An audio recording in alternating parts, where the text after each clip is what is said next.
Hey guys, how you doing? Welcome to a beautiful day in Houston, Texas. It's pretty nice today. It's been raining most of the day, as it has been most of the week. As you guys know, I live in Houston, so Hurricane Beryl did come through. Luckily, I wasn't without power for too long, so I wasn't that affected. And of course, my friends came over to stay with me, during their time. But I hope everybody is safe now. They got their power back and they're doing well. I know I got a couple of Houston viewers, so I hope you guys are safe and doing well now. But I did want to kind of give you guys an update. So I did wash finally I did wash 3 of my cars, and then I did some work on the WRX. So the RCF finally did get that one cleaned up. It looks really nice. Now I did try the Griot's 3-in-1 ceramic coating on this car, and you can't really tell the difference on the lighter paint, but definitely on the carbon fiber hood, it has a much deeper look to it. Like there's definitely, you can see it feels like there's a deeper clear coat on it, so it does look nice. And of course, when I tried it on my GS350, it definitely made somewhat of a difference. Definitely, you can tell the sealant was on there because there were some high spots I had to buff out. And of course, unfortunately, it is showing a lot of imperfections in the Expel, what is it called? The Expel PPF. It's been 10 years, so definitely this PPF has been taking some, I guess, light damage, especially on the hood. Now, the door panels, definitely not. They still look brand new. But definitely the ceramic coating, it's definitely something that's worth it, I would say, in terms of just detailing the car right after you wash it. It does, unfortunately, reveal a lot of imperfections from previous washes that I did for the car. A lot of water spots, and just mineral deposits that I had never really took care of, as well as maybe some etched in dead bugs. It definitely is a very nice addition to the washing, protocol I have for my car. But something I did want to mention, now this car, I just really haven't had time to drive it, so I am going to put it into storage mode. So I did already put some stable fuel stabilizer in the GS350. I probably won't be able to drive it for, I would say, 6 months. And so I bought a car cover. I'm going to put that on there as well. But yeah, I'm sorry, guys, if my GS350 drivers that watch the channel, but it's definitely going to be a little bit out of action for a while. Now, I will try to install some stuff on it while it's sitting in the garage, so hopefully I will be able to have time to work on it. So I will make that effort. But of course, the reason why is because the RCF and the Corolla, I do want to put some more miles on these cars. And then I do have some upgrades I like to take care of as well. But mainly just driving these 2 cars is what I really would like to do. I went ahead and washed them, and I put my J168 vlog stickers on the Corolla and on the RCF. So definitely ready to go. Now, driving comparisons, the Corolla, it has the same horsepower about as the GS350, but since it's a lighter car, it is much faster. The engine, it revs up real high. It's just really fun car to drive. Something I really like about it is you can change the shift light for the, the yellow range of the RPM meter. So I put mine at 5. So whenever I hit 5,000 RPM, it starts flashing on the multi-display gauge, so I know when to shift. I don't really want to redline it all the time. It actually isn't really necessary in my opinion. This car is really fast. It is a ton of fun to drive. I definitely have to say that about the Corolla. So great job, Toyota. It is a exciting car to drive. But of course, not as exciting as the RCF Track Edition. This car is a beast. It is quick, super fast, fun to drive. I'm still kind of learning how to do the PDK, not PDK, I'm sorry, the paddle shifting. I'm not 100% sure. I'm not comfortable yet, really, with the paddle shifting. So I've been driving in Sport Plus mode, but man, this car is fast. It is just ridiculous, and it sounds so beautiful on the road when you rev that V8. It is just, oh man, it is wonderful. And it just looks so good with all the carbon fiber parts in the wings.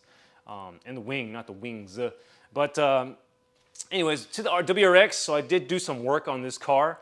Finally, it has been sitting here, oh man, it's been like 3-4 months already. It's getting kind of dusty, unfortunately. I really miss driving this car. It is a thrill to drive this car too as well. It is the slowest of the bunch without question, but the track-focused nature of this car, and just the exhaust and the sound system, and it's just a really fun car to drive. I mean, Subaru definitely made this car an exciting car to drive. I can't imagine what it must be like to have an STI. So, you know, you guys that have STIs, hold on to them as long as you can, because those cars are going to be, I mean, they are already instant classics, but I definitely feel like they're going to go up in price if you take good care of them. Definitely would like to get an S209 if I can get my hands on one. But anyways, I did take out the electronic steering brackets. These were a pain in the butt to get to in terms of just taking the steps. I had to remove the mid pipe, the steering protection plate to get to this area to remove these finally. But they're a real cinch to remove. I forgot. There's only about, it's 8 bolts. They come out real easily. Now these are the upgrade versions. These come on the WRX S4 from Japan, the special edition STI version. Now these plates, both this and this one, they're about a mil thicker. I think this one is 1.2 millimeters thicker, and this is 1 millimeter thicker, and is made of stainless steel. The original version of this bracket is actually stamped steel. This is stainless steel, a millimeter thicker. These are very strong. They do not bend at all. Very, very, very formidable pieces of metal.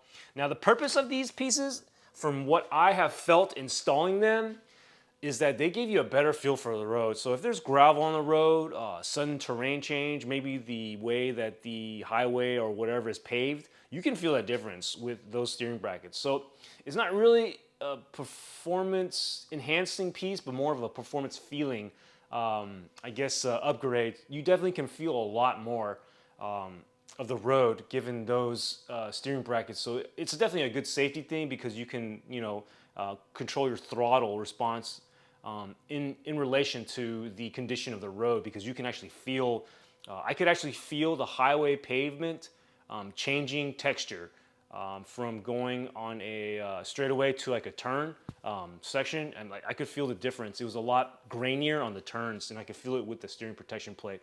I did also install it in conjunction with the pairing steering dampener, so that may have also added to the driver feel. But yeah, definitely the steering is a little bit more precise from the pairing steering dampener, and the road feel is enhanced with the electronic steering brackets. So would I recommend installing them? I would, if you're gonna go ahead and get to that area. I wouldn't do it just as an install. It is kind of a pain in the ass, because you do have to remove the steering protection plate and the mid pipe of the exhaust. So if you're gonna do those things, such as installing you know, engine mounts, or doing a exhaust changeout, catback exhaust changeout, or downpipe or whatever, it'd be a good time to also change out those brackets. I'll put the part numbers if I can find them. I can't remember where they are, but if I do find them, I will put them in the description below for you guys. They're my WRX guys. They don't work on STIs, unfortunately, because it's hydraulic steering. But something else about the Lexus. I did find that guy who did drive that one Lexus that I saw on the highway. I'll put pictures, I guess, after all of this, or I put them on right now as I'm talking, but definitely his car was real nice. It had the mirror black finish. It felt like maybe similar to this. It felt actually shinier, to be honest with you guys. I'm not gonna lie. He probably did some great work on the paint, you know, and the finish. But his car is black too. It was absolutely beautiful. It's on Instagram as well, if you guys want to see it on Instagram. Some pictures that he took of his car. Oh, well, I'm showing those too. But yeah, definitely, I thought it was lowered, but it wasn't lowered. Well, no, it is lowered, I'm sorry. I thought it had a body kit on it, but it didn't have a body kit on it. But it was just a beautiful car. It looks so good, and it just made me glad that I have, you know, a GS350 as well. These cars, I don't know if they'll ever become classics, but they'll definitely have a presence on the road. They are beautiful cars, and I absolutely love you know, the luxury feel and the look of the GS350. Just a beautiful car. So for my GS350 drivers out there, you know, try to keep your cars too. These cars, they may go up in value or may not, but they definitely will always have a great presence on the road. And the design is pretty timeless, I would say, the newer ones. So I would say keep them. But yeah, I think that's pretty much it. I'm trying to think if there was anything else I wanted to talk about. I know I haven't been really good at putting up videos on a timely basis. It's just been getting really busy for me, having to kind of fight with time and figuring out when I can do this and when I can do that. I'm still looking to collect some cash to buy a car storage garage condo, so I can put a lift up, so I can really get my car collection going and be able to work on my cars a lot faster and maybe shoot better videos, who knows. But yeah, I think that's pretty much it. If there's anything else, I will talk about in the next video, but definitely the Corolla and the RCF Track Edition, they are amazing cars to drive. I would say especially the Track Edition, it is a thrill to drive that car. You know, when you press that pedal down to the floor, it just, man, it really goes.